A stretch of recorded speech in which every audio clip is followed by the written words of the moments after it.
Hallelujah! Napakasayang nasa presensya po ng ating Panginoon sa araw po na ito. Amen? Gaya nga po ng ating inawit, kasama po natin ang Diyos. Kaya hindi po tayo malulungkot, hindi po tayo matatakot, at hindi na po tayo mangangamba. Dahil kasama po natin ang Diyos, siya po ay nasa ating kalagitnaan sa araw po na ito. Minsan pa nga po mga kapatid, palakpakan po natin ang dakilang Diyos. Hallelujah! Purihin po ang Panginoon. Napakasarap po na kasama po natin ang kanyang presensya sa oras po na ito. Kaya magpatuloy lamang po tayo sa pag-aaral. Muli po, magandang araw at makakalang araw po sa ating lahat saan man po tayong naroon. Mga kapatiran po namin, mga PDLs na nandyan po sa Pilipinas, mula sa Luzon, Visayas hanggang Mindanao. Maraming salamat po sa inyong pong pagdalo sa gawain po na ito. Nawa po ay nasa mabuti po kayong kalagayan sa mga sandali po ito. Bago po tayo magpatuloy sa salita po ng Diyos, tayo po muna ay manalangin. Ang aming dakila at banal, pinupurit sinasamba ka namin. Hayaan mo, Panginoon, na sa aming pag-aaral ng iyong mga salita, ay pangunahan niyo po kami ng dakilang Espiritu Santo na magbigay po ng pangunawa, pagkaintindi sa ito pong mga salita. Dalangin po namin, O Diyos, na buksan niyo ang aming kaisipan, ang aming mga pandinig, upang ang mga salita mo na may papaabot sa aming kalagitnaan ay hindi po siya masayang, kundi po mailagay sa aming mga puso at maging kasangkapan po namin ang mga salita sa patuloy na paglabad sa inyong mga kalooban. At salamat dahil meron kang dakilang bagay na gagawin sa buhay po ng bawat isa po ngayon. At hinahayaan na po namin, O Diyos, Ikaw ang maihayag. Salamat po sa biyaya po ng inyong mga salita. Sa ngalan ng Panginoong Yesus po ang aming dalangin. Amen and Amen. Purihin po ang Diyos sa mga salita po niya na ay handa po ngayong umaga. Sisikapin ko po na maipahayag po ito ng malinaw upang maintindihan po natin ng maayos. At may pamagat po ito na He died so we might live. Namatay po ang ating Panginoong Jesus upang tayo po ay mabuhay. So, ang tanong, paano po ipinakita o pinadama ng Diyos ang kanyang pag-ibig po sa atin? Paano niya ipinakita na tayo po ay iniibig po niya? So makikita po natin ang kasagutan sa kanyang mga salita at doon po sa aklat po ng Roma sa ikalimang kabanata po mula po sa talata 8. Yan po, basahin po natin. Ngunit ipinakita ng Diyos sa atin ang kanyang pag-ibig sa ganitong paraan. Kahit kung tayo'y makasalanan pa, namatay si Kristo para sa atin. So paano po daw po niya pinakita ang pag-ibig po niya sa atin? Nang ito po ay iniaalay o ibinigay po niya ang ating Panginoon sa Kristo para po siya po ay mamatay para sa atin. Ganyan po ipinadama. Ganyan po ipinakita ng Diyos ang pag-ibig po niya sa atin. Bukod tangi at siya lamang ang gumawa at makakagawa ng bagay po na yan na walang sinuman o anuman dito sa balat ng lupa ang may kakayahan upang gawin ang ginawa ng Panginoon sa Kristo para po alang-alang sa ating kaligtasan, mga kapatid. So napakabuti po ng Diyos. Siya po ang dakilang bayani. Amen? Higit pa sa mga nagawa ng mga bayani sa ating bansa na nagpapasalamat tayo nag-wish po sila ng buhay. Pero itong ginawa po ng ating Panginoong Yesus, wala pong makakapantay, wala pong makakahigit, at wala pong makakatumbas. Dahil mismo sarili po niya ang kanyang ibinigay. Pero alam niyo po mga kapatid, isa pong masaklat po na katotohanan na tayo pong lahat ay isinumpa, tayo pong lahat ay deserving po na mamatay dahil po sa kasalanan. Subalit, dahil alang-alang po sa pag-ibig po ng Diyos sa atin, inako po niya yung sumpa na yan. At ang Panginoong Jesus ang naging sumpa para sa atin upang tayo po ay magkaroon po ng kaligtasan. Na dapat tayo po ay mamatay. Dapat tayo po ang maparusahan at maipako po sa krus. Ngunit siya na po ang umako po niya. At alam niyo po mga kapatid, ano po ang ibig sabihin kapag ang isang tao po ay biniday po sa puno o tinawag po sa krus. Sa ngayon po sa Biblia, siya po yung pinaka-worst na kriminal. Pero sa tingin po ba natin mga kapatid, ang ating Panginoong Jesucristo ay kriminal? Hindi po. Kaya lang po siya naging kriminal sa mata po ng tao alang-alang po sa pag-ibig po niya sa atin. Amen? So tingnan po natin itong sinasabi po niya sa Galatians chapter 3 verse 13. At mababasa po natin dyan. Okay? Sa Galatians chapter 3 verse 13. Sabi niya, walang makakasunod sa lahat ng sinasabi sa kautusan. Kaya dapat sana tayo maparusahan lahat. Amen? Lahat po tayo ay nagkulang po sa Panginoon. Wala pong perfecto po sa atin na nakasunod po sa sinasabi po sa salita po ng Diyos. Lahat po tayo ay nagkulang, nagkasala. At ang kasalanan po na yan ay may kabayaran. Yun po ay kamatayan. Ngunit ngayon, sabi niya, tinubos na tayo ni Kristo sa sumpa nito. Isinumpa siya alang-alang sa atin. Dahil sinasabi sa kasulatan, isinumpa ang bawat binibitay sa puno. Kumbaga sobrang kahihiyan po ang inabot po ng ating Panginoong Jesus. Amen. Napakasakit po ng kanyang pinagdaan ng sakripisyo. Alang-alang lamang po sa atin. Sabi ko nga po, dapat tayo po nawa yung maipako po at mabitay po sa krus na yan. Subalit, dahil sa dakilang pag-ibig po niya ay siya na po ang umako po. Namatay po siya para po sa ating lahat. So, ibig sabihin talagang napakahalaga ng kaluluwa ng bawat isa sa ating lahat na narito ngayong mga kapatid. Napakahalaga po ng buhay po natin para sa Panginoon. Amen? So, we are all cursed. We are all deserving to die. Lahat po tayo, deserve po na mamatay at maparusahan dahil po sa kasalanan po natin. Subalit tingnan po natin yung ginawa ng Panginoong Jesus. Na hindi po siya nagdalawang isip para sakripisyo ialay ang kanyang buhay upang yung kasalanan, yung kaparusahan na para sa atin ay kinuha niya para tayo ay magkaroon po ng kalayaan, magkaroon po ng kaligtasan. Amen? So dapat nabigyan po natin ng pagpapahalaga mga kapatid. Yun pong ginawa po ng Diyos para po sa atin. Ni walang sino mang tao dito sa mundo ang may kakayahang gawin ang ginawa ng Panginoong Jesus. Na masaklap po, napakahirap po. Yung dinanas ng ating Panginoong Jesus sa kamay po ng mga nagsasabing sila ay nananampalataya sa Diyos. Siya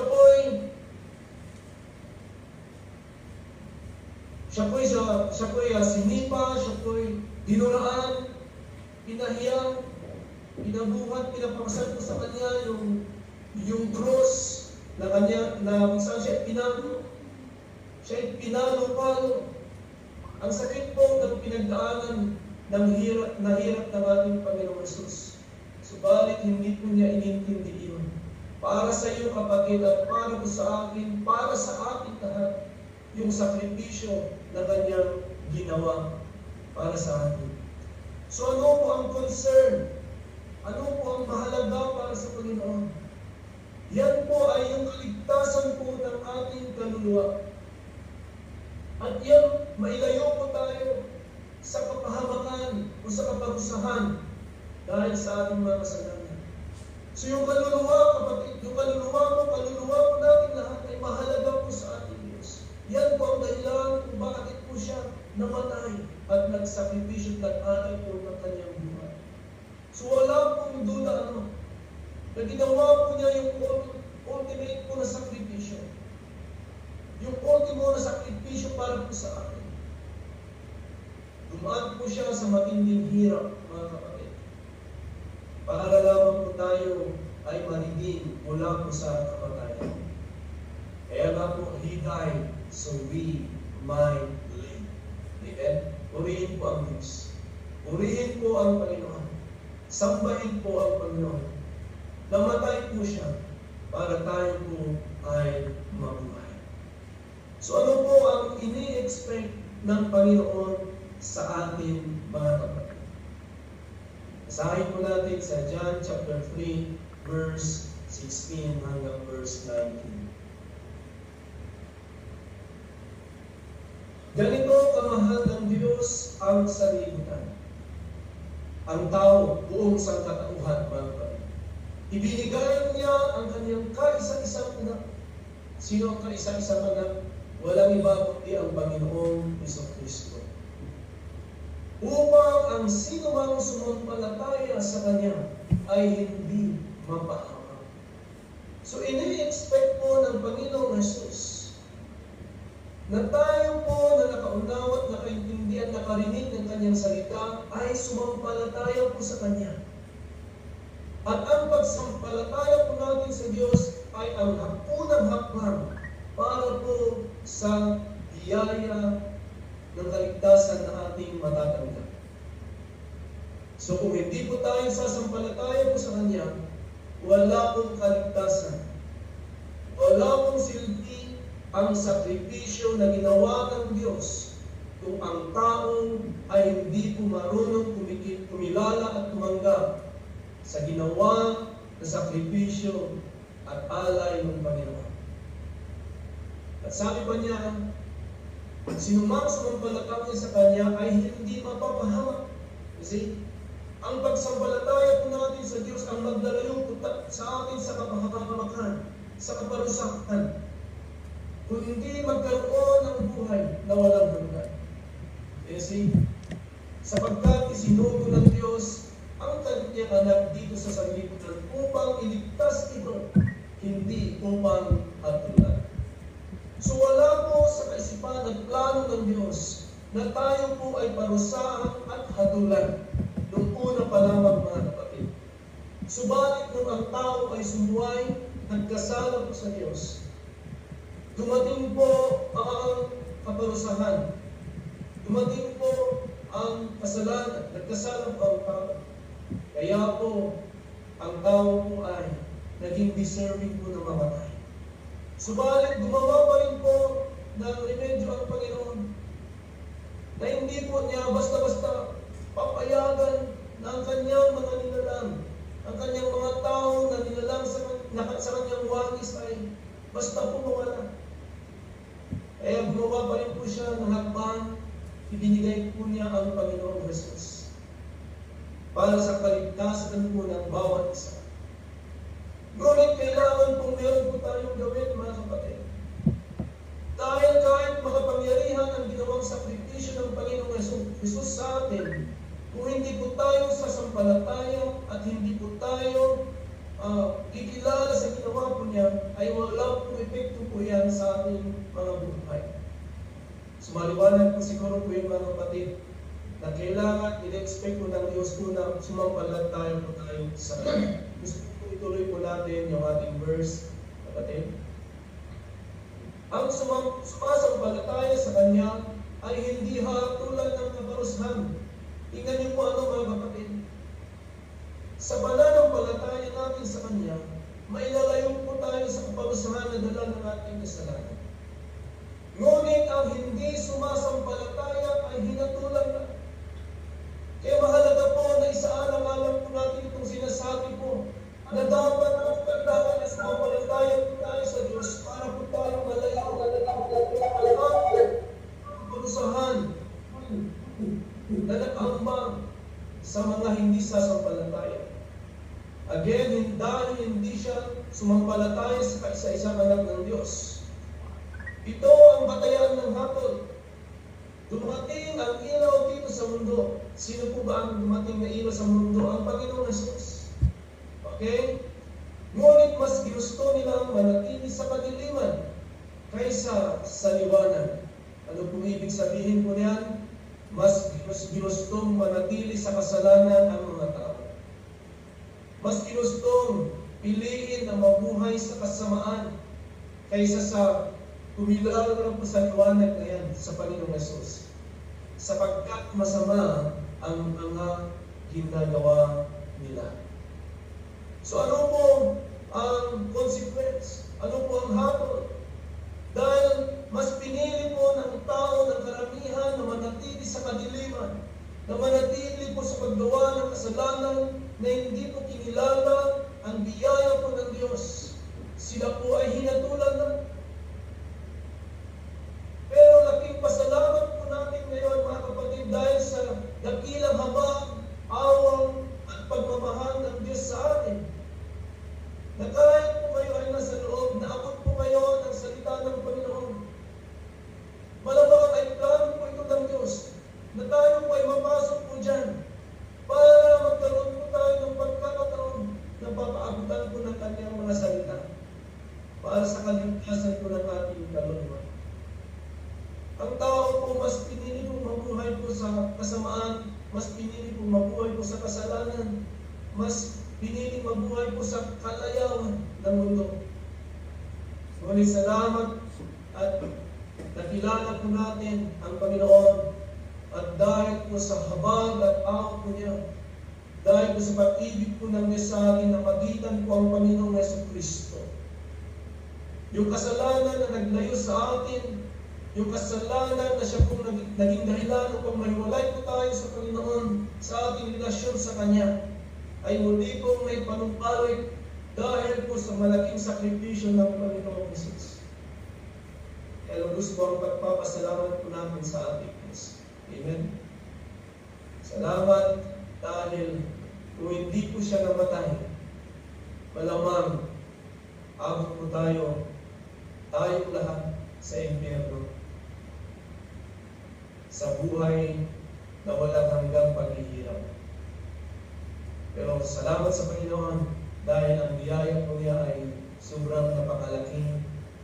Ang pag-ibig po niya sa atin ay sobrang napakalaki mga kapatid. Na walang anumang bagay po dito sa mundo na tutumbas o hihigit. Siya po ang pinaka-ultimate po na sacrifice. Ang mga hayop na kinakatay po nila noon na isinasakripisyo para sa kapatawaran ng mga kasalanan natin ay hindi po naging sapat. At nakita po ng Diyos na kulang po yun, na hindi po kaya po isustina. Kaya ang ginawa po niya ay ang ibigay na po niya ang Panginoong Jesus para sa atin. Namatay po siya, nagpakahirap po ang Panginoong Jesus para lang po sa ating kaligtasan. Hallelujah. At muli po, inulit mo ang kanyang sinasabi sa aklat po ng 1 Thessalonians chapter 5, verse 9 and 10. Sapagkat hindi tayo itinalaga ng Diyos para sa kapansanan. Totoo po yan mga kapatid. Napakaganda po ng plano ng Diyos sa tao mula ng umpisa. Subalit nagkasala po ang tao, kaya dumating po ang kaparusahan dahil sa kasalanan. Sabi niya, pagpatuloy natin, kundi upang magtamo ng kaligtasan sa pamamagitan ng ating Panginoong Jesucristo. Pakinggan po natin ito ng maayos. Ito lamang po ang kaligtasan natin ay sa pamamagitan lamang ng Panginoong Jesucristo at wala na pong iba. Siya po ang tulay, siya po ang daan, siya po ang katotohanan, at siya po ang tanging magbibigay ng buhay sa atin. Kung kaya't sinasabi nga po niya na sumampalataya po tayo. Amen? Huwag po natin patigas ating mga puso. Tayo po'y maniwala sa ginawa ng Panginoong Jesucristo. Yan po ay hindi po istorya lamang. Yan po ay katotohanan nangyari na namatay ang Panginoong Jesus alang-alang sa atin. Kaya sabi niya, namatay siya para sa atin. Para sa atin, mga kapatid. Hindi po para sa mga hayop, hindi para sa mga ibon. Amen? Hindi po siya namatay para kay Satanas. Namatay po siya para sa atin. Isipin po natin yan, mga kapatid. Kaya may halaga ang buhay mo. May halaga ang buhay natin sa ating Diyos. May halaga ang ating kaluluwa sa ating Panginoon. Hindi pa tapos ang Panginoon sa buhay mo, kapatid. Kung kaya ikaw ay nabubuhay pa, tayo pong lahat. Again, may halaga ka sa Panginoon. Mahalaga ang kaluluwa mo sa Panginoon. Kaya po siya namatay para po sa atin. Namatay po siya para sa atin, para kahit buhay pa tayo o patay. Patay na sa pagbalik niya ay mabuhay tayo sa piling niya. What a certain hope sa ating mga kapatid. Napakalaki kong pag-asa po ang binigay mo niya sa atin. Na kahit tayo ay buhay, bago patay na. Kaya lahat ng mga namatay na kay Kristo, na mayroong Panginoon sa kanilang buhay, balang araw po ay muli pong mabubuhay, mga kapatid.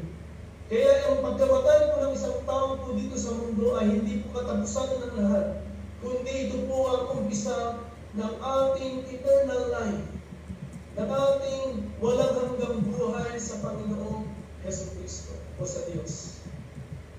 Amen? Kaya kung tayo po ay magpapatuloy na maglingkod, na magtiwala at sumampalataya po sa Kanya hanggang sa wakas, hanggang sa dulo po ng ating buhay, hanggang sa huling sandali po ng ating hininga. Kung tayo po ay magpapatuloy, mamatay man po tayo na hindi pa po dumating ang Panginoong Jesus, balang araw, may pag-asa po tayo at tayo po ay muling mabubuhay po sa Kanya. Kaya hindi po kawalan at hindi po tayo lugi kung tayo po ay totohanan at tapat na maglingkod sa ating Panginoon. Amen? So mga kapatid, bago po ako magtapos, paalala naman po sa ating lahat-lahat. Ang inyong pagdalo sa gawain kahit isang beses po sa isang linggo ay napakahalaga. Kaya bigyan po natin yan po ng importansya. Huwag po natin sasayanin. At yung mga salita po na naipapaabot po sa atin ay lagi po nating pag-isipan at pagbulay-bulayan. Malay po natin, mga kapatid, hindi po natin alam ang panahon ngayon, paiba-iba, pabago-bago, at patuloy na tumugulo ang mundo. Ngunit tanging ang ating pag-asa ay nasa kamay lamang po ng ating Diyos. Muli po, ang buhay po natin dito sa mundo ay temporaryo lamang. At hindi po dito nagtatapos ang buhay ng tao, na kapag ikaw ay namatay o nawala sa balat ng lupa, hindi po ito ang katapusan. Ito ang umpisa ng ating walang hanggang buhay.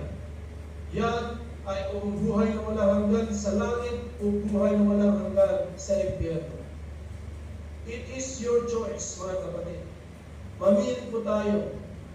Kung tayo ay sasampalataya sa Diyos at mananatiling susunod hanggang sa wakas, kaligtasan po ang dadalhin sa atin.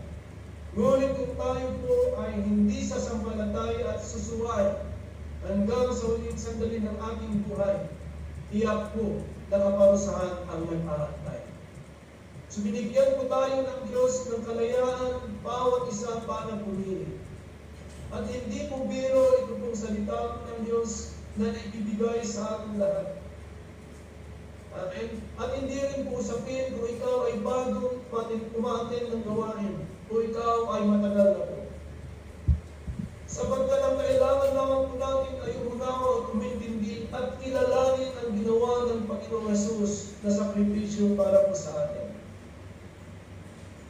Tapos yan po ang sabi niya na patayan mo ng gawad ng hapon ng Panginoon.